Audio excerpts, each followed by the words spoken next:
Good day, everyone. My name is Rowan Horoff. I'm the business manager at Monroe Forensic Actuaries. And we are starting a very exciting series called Podshots. It's not a podcast, it's a shot, like a shot of espresso, concentrated coffee to get you going, to get your brain thinking. And we're thinking specifically about actuarial stuff. So today I have my colleague who's one of our senior actuaries, Willem Boshoff, who will be joining me today as we just discuss some topics. Specifically, the topic we're looking to discuss today is what we are seeing in defendant reports that have a material impact on the claim. So we're just going to talk a little bit about each of these things in some form of order, and Willem's going to give us his expert opinion. So welcome, Willem. Thank you for joining me. Thank you, Rowan. And Willem, just quickly, how long have you been in this industry? It's been a long time, right? Yeah, it feels like a lifetime. It's, I think, about 13, 14 years now in the damages industry. So you've seen a lot, right? I've seen a bit. Okay, fantastic. So the topic we're dealing with today is the things that we see in defendant reports as actuaries that act for plaintiff attorneys. And we want to give our attorneys and our clients a little bit of insight into the types of things that they can be looking for when they look at a report that has come from a defendant actuary. So before we get into the actual differences, just tell us a little bit about why do we find differences between actual reports in the road accident fund specifically? Well, Rowan, if two actuaries calculate a different answer, the most obvious difference is that they worked with different information or they had different instructions.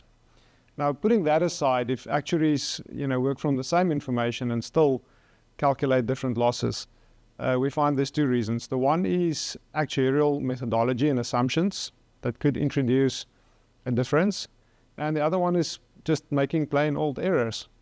All right.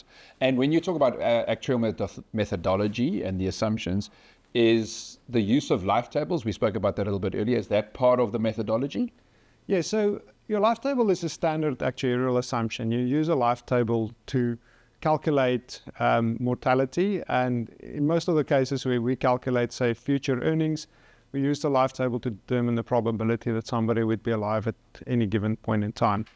Now, within the damages industry, it's mostly standardized that actuaries use the South African life tables, 8486, life table 2. What we occasionally see is that other actuaries, and most of the time defendant actuaries, would use one of the other life tables that's in a sense lower ranking. So you get life table 2 to life table 6, and we would see somebody use a life table 3 or a life table 4, and that would in most cases reduce the claim amount. And what is the difference between, say, a life table 2 and life table 4? We're using life table 2. What is that key distinction in life table 4?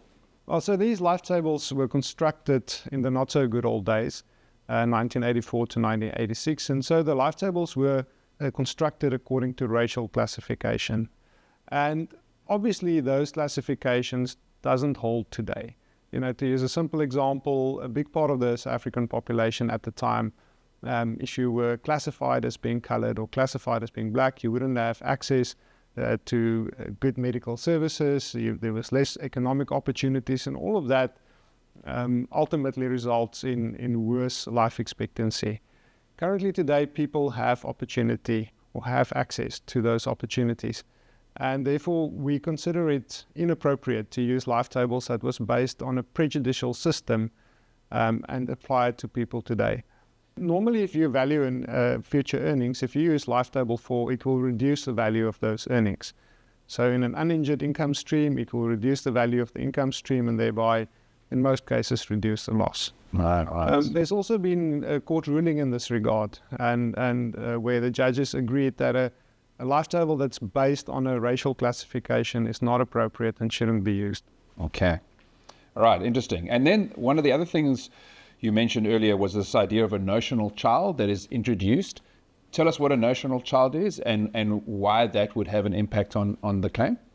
So we've seen that in loss of support calculations, and it's mostly introduced in a case where you have the traditional nuclear family where the husband was the main breadwinner, and then there is a spouse. In cases where they use a notional child is when the couple were young enough to conceivably have children, but they haven't had children yet. The problem with that is that you make the assumption that somebody would have had a child, whereas there's a lot of information that will make that assumption from being either unlikely to being completely invalid. So what one should probably look for is to see if a couple intended to have children, that they plan to have children. I think another factor is also the female's age.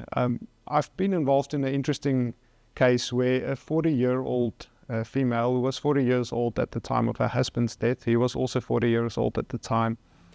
It was a substantial claim because it was before the road accident fund cap was introduced. The defendant introduced this notional child on the assumption that they definitely would have had a child. And our objection was that you cannot assume that a 40-year-old female will have a live birth, a biological child. And in this case, we involved some of the foremost experts actually in the world, mortality experts, to determine the likelihood that for an average 40-year-old person, what is the probability that they would give live birth. And ultimately, the experts settled on a 50% probability. That resulted in the calculation being amended for simply allowing a 50% probability for a notional child, which increased the loss calculated substantially. Right. And so if I understand it correctly, by introducing a notional child, the income then is ascribed to the notional child, whereas if that notional child wasn't there, the income is more ascribed to the spouse. Is that correct? Yes, that's absolutely correct. Okay, so that's the key impact of introducing a notional child, is it actually lowers the claim, the loss of support claim, and eventually what the spouse would receive as an award. That's correct. All right. Okay, great. So Willem, let's talk a little bit about calculation errors and how they can be avoided in the actuarial process. Rowan, yes. So if we get a counterparty actuarial report and we've checked for differences in information or instructions, we've checked for differences in assumptions and methodology, and none of that is material, and the losses calculated remain substantially different, it is highly likely that one of the actuaries made a calculation error. We've had instances of that happening recently where, for some unexplained reason, I guess, it's to err is human, an actuary has made a mistake. On our side, we limit the opportunity for that happening by automating our systems as much as possible. An automated system is tested, it's audited, so the calculation, once your inputs are in the system, if your inputs are correct, it will calculate the correct answer. You can also program the system to flag any potential issues. For instance, if the date of birth is out of kilter with the date of accident, if somebody starts to earn at age 10, there's a problem. Yes. And so our system is designed to also not only limit straightforward errors, but also to pick up anomalies within the calculation that might need further investigation and correction. Yeah, and that's obviously very important in this industry because a lot of these matters, or some of these matters, go before court, and there must be trust in the actual calculation, and the more systems we can put in place, the less chance that there will be these errors. Yeah, absolutely. And systems get tested, they get audited. So if a system is properly built and tested and audited, it's very unlikely for you to end up with an error in the calculation. Sounds like a good reason to instruct Monroe. Well, Willem, thanks very much for your time today and for your expert knowledge. It's clear that the 13 years have served us well in terms of what you understand. And thank you for listening to our Podshot series. I hope that concentrated shot of information really serves you in your practice. If you have any comments, please put them below. You're always welcome to email us at actuary@munrofa.com. We have a rich reservoir of resources on our website where you can get access to training, previous webinars, templates. We also have a link to Munro TV, which is our YouTube channel where this Podshot will be appearing, and it in itself has videos from over a long period of time that deal with a number of different actuarial aspects. And then also we have a link to our Connect portal, which is our client service portal. And if you're a client of ours, you have exclusive access to your reports, your financial documents, and so much more on that portal.